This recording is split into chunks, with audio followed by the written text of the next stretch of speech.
Continuando, eu estou usando o método de Wittgenstein de ver como as pessoas usam as palavras.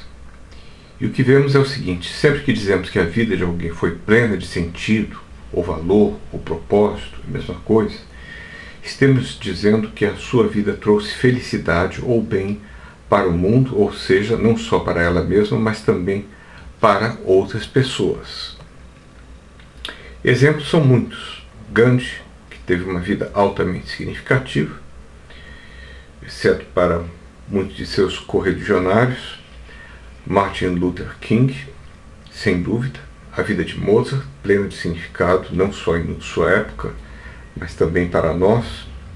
Madre Teresa, uma vida plena de sentido, o valor. E também existem exemplos opostos, como a Imperatriz Sissi, que foi um modelo de pessoa superficial e egoísta. Não se entende por que ainda hoje se vendem pósteres de Sissi quando se vai a Viena. Ela não pode ter tido uma vida muito significativa. Ainda um exemplo foi a vida indigna de Tom Castro, um impostor. Castro tinha vivido no Chile, onde havia naufragado um navio e que tinha morrido certamente o filho de uma inglesa. Essa inglesa não se convencia de que seu filho havia morrido e por 20 anos colocava anúncios nos jornais em busca de seu filho.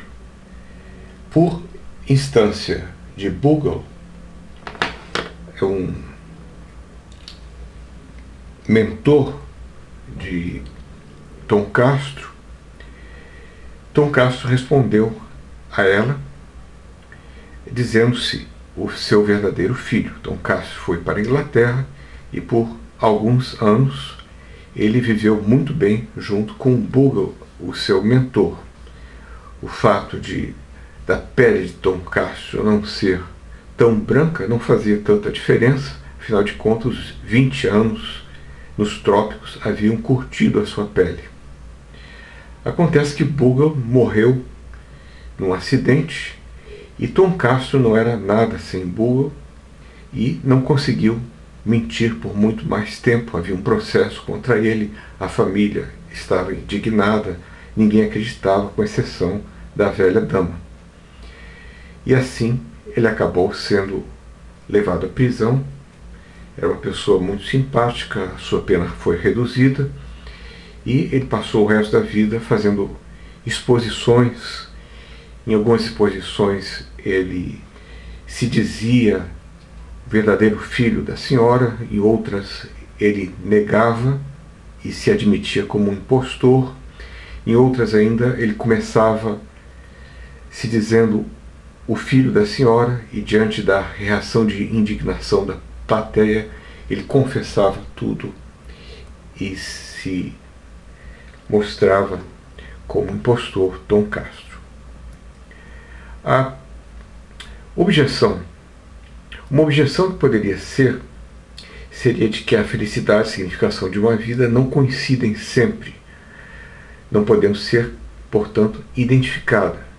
Nós podemos encontrar casos de vidas felizes, mas sem significado, e de vidas infelizes, mas plenas de significado. Exemplo de vida feliz, mas sem significado, foi a de Porfírio Rubirosa. Rubirosa foi um Dom Juan que se casou sucessivamente com duas atrizes milionárias, o que lhe garantiu a riqueza.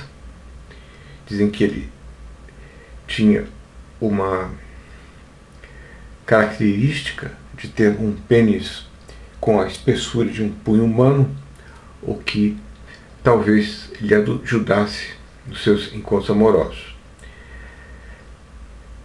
Exemplos do tipo 2 de vidas infelizes, mas plenas de significado, são a vida de Van Gogh, de Beethoven, de Charles Sanders Peirce.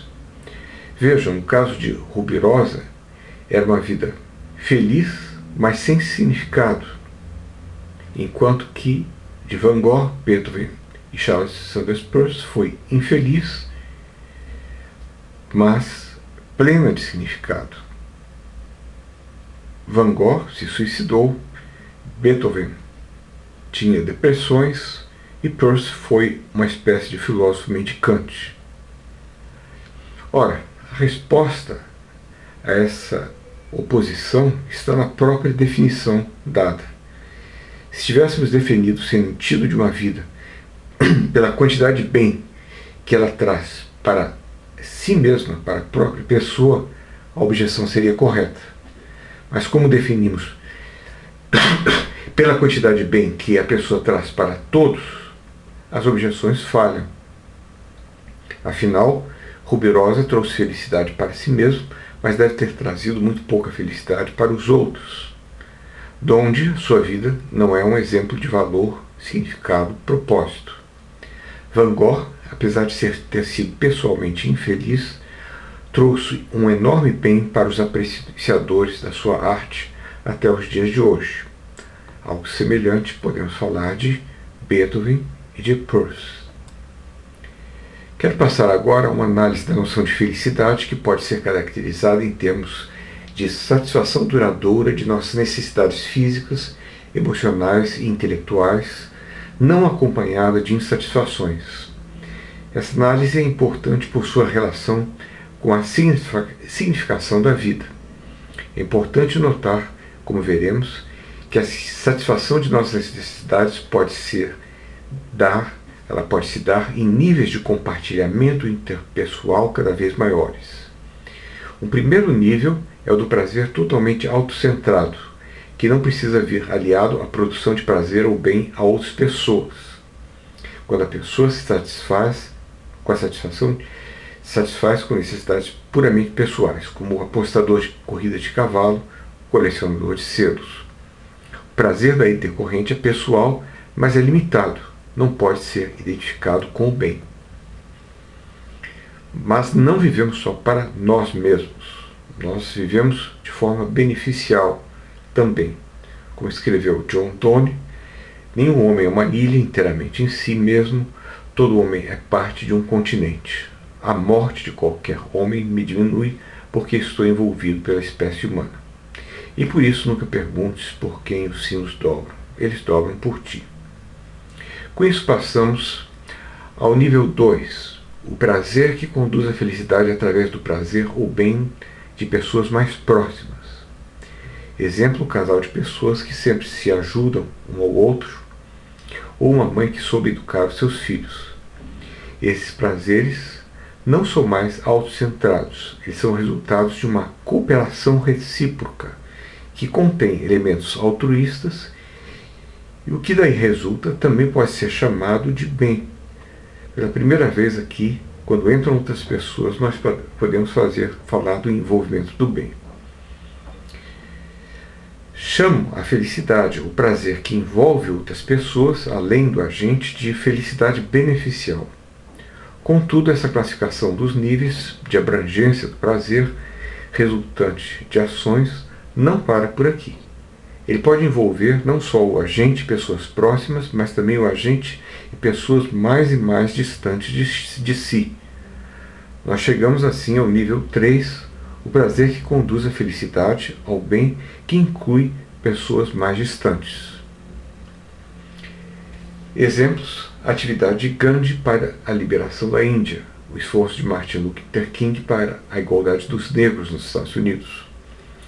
Exemplos ainda são as obras de artistas como Van Gogh e Beethoven, que beneficiaram e ainda beneficiam a humanidade. Como escreveu o próprio Beethoven, quem compreender a minha música estará livre das correntes das quais os outros se arrastam. É importante notar que, como a felicidade é tão mais possível quanto mais beneficial ela for, e como a felicidade beneficial está ligada ao bem, o sentido da vida está quase que inevitavelmente ligado à felicidade beneficial e ao bem. É muito difícil crer que o solitário, cujo único prazer é apostar em corrida de cavalos, seja feliz ou consiga dar grande sentido à sua vida. A sua capacidade de trazer felicidade ao mundo é mínima. Já um estadista verdadeiramente vocacionado para o que faz, digamos, Churchill durante a Segunda Guerra Mundial, é capaz de dar muito mais sentido à sua vida, pois beneficia com as suas ações a si mesmo e a muitos outros. Há filósofos que disseram as mesmas coisas pela observação de como as coisas são, confirmando assim a mesma conclusão que chego por uma via mais argumentativa. Eis o que escreve o filósofo norte-americano Robert Nozick sobre o sentido da vida e a transcendência de nossos interesses meramente autocentrados. Tentativas de encontrar significado na vida transcendem os limites da existência individual. Tanto mais estreitos forem os limites de uma vida, menos significado ela terá. A frase, o significado que você dá à sua vida, refere-se aos modos que você escolhe para transcender os seus limites, ao pacote e modelo particular de conexões externas que você, com sucesso, escolheu exibir. Bem dito. Também foi notado que há uma disposição natural do ser humano na direção de uma ampliação no escopo dos seus interesses, de maneira a transcenderem mais e mais o nível meramente pessoal. Talvez algo pretensiosamente, o poeta Hilke fez dessa disposição uma finalidade pessoal, como ele escreve no livro das Horas. Quero viver minha vida em anéis crescentes, que deslizam por sobre as coisas. O último talvez jamais venha alcançar, mas alcançá-lo haverei de tentar. E sobre a relação entre felicidade e o bem, escreveu Coutinger: os seres humanos não podem viver inteiramente e saudavelmente a não ser na aceitação dos valores da verdade, da beleza e do bem. Se eles negam esses valores ou tentam subordiná-los aos seus próprios interesses egoístas, eles percebem que o significado lhes foge. Basta ver a cara de alguns ditadores. Com efeito, um sociopata é uma pessoa que deriva a sua própria felicidade da infelicidade alheia, mas a sua própria falta de humanidade lhes desqualifica para a felicidade plena. Considere, por exemplo, o czar Ivan o Terrível, que se divertia em jogar bebês das muralhas do seu castelo, que em uma discussão matou o seu próprio filho, do qual ele gostava, seu filho adolescente, e que condenou à morte o chefe da Igreja Ortodoxa por esse ter ousado pedir clemência a condenados. Ivan o Terrível acabou praticamente louco. Finalmente, vale notar que nossa ideia de que a felicidade beneficial é necessária está próxima do conceito aristotélico de felicidade como eudamônia, que pode ser definida como atividade em conformidade com a excelência. Uma história ajuda a esclarecer o conceito de eudamônia. Conta-se que, quando perguntado por um poderoso rei que pretendia ser identificado como feliz qual o homem mais feliz que ele havia conhecido, Aristóteles respondeu que foi o ateniense Telos. Segundo Aristóteles, Telos foi feliz porque, primeiro, seu país estava florescendo em seus dias, e ele mesmo teve filhos belos e bons, e ele viveu para ver os netos crescerem. Além disso, ele passou a vida buscando conforto para outras pessoas, e o seu final foi glorioso. Ele morreu valentemente em uma batalha entre os atenienses e os seus vizinhos, e os atenienses lhe deram um funeral público com as mais altas honrarias. Para nós brasileiros é difícil entender uma passagem dessa. Agora, esse discurso de Aristóteles, que pode nos parecer ingênuo, é assim porque nós esquecemos que ele está falando de uma sociedade muito mais saudável do que a nossa, em que o homem grego se identificava com a polis, com o Estado, em uma interdependência que era essencial à sobrevivência de todos. Daí porque a felicidade poderia, em alguns casos, ser muito mais beneficial. Já no nosso caso, eu creio que nós temos dificuldade em entender isso, porque desde o Brasil colônia estamos acostumados a ver o governo como um poder estranho, mais interessado em pilhar os seus cidadãos do que em cumprir com as suas obrigações, tendendo a ver ideias como a de apoio altruísta às instituições como ridículas. Voltando ao nosso assunto, nós vimos que o sentido da vida está na felicidade, no bem que trazemos às outras pessoas e a nós mesmos. Como a forma mais própria de felicidade é a beneficial, e a felicidade beneficial se identifica com o bem, nós concluímos que o sentido da vida humana também está no bem, no somatório do bem que a vida humana traz, não só para si mesma, quanto para a sociedade. Nós temos agora uma última objeção: o que dizer das vidas daquelas pessoas que trouxeram mais mal do que bem para o mundo? O que dizer da vida de pessoas como Hitler, Stalin e Ivan o Terrível? Aqui está outra vez um quadro de Goya simbolizando o poder causador da guerra. Uma resposta seria dizer que essas vidas tiveram um significado, um valor negativo, posto que no balanço entre o bem e o mal, elas trouxeram muito mais mal do que bem às pessoas. Essa resposta estende a linguagem natural, pois normalmente não falamos de sentido negativo da vida, embora talvez de desvalor, despropósito de uma vida. Nesse caso, a vida de Hitler, Ivan o Terrível, teve um sentido terrivelmente negativo. Outra resposta seria de que devemos desconsiderar o mal que as pessoas fizeram em suas vidas e contar apenas o bem que elas fizeram para si mesmas e para os outros. Nesse caso, a vida de Ivan o Terrível não foi destituída de sentido, afinal ele manteve a Rússia unida e impediu a anarquia, que era o que o povo mais temia.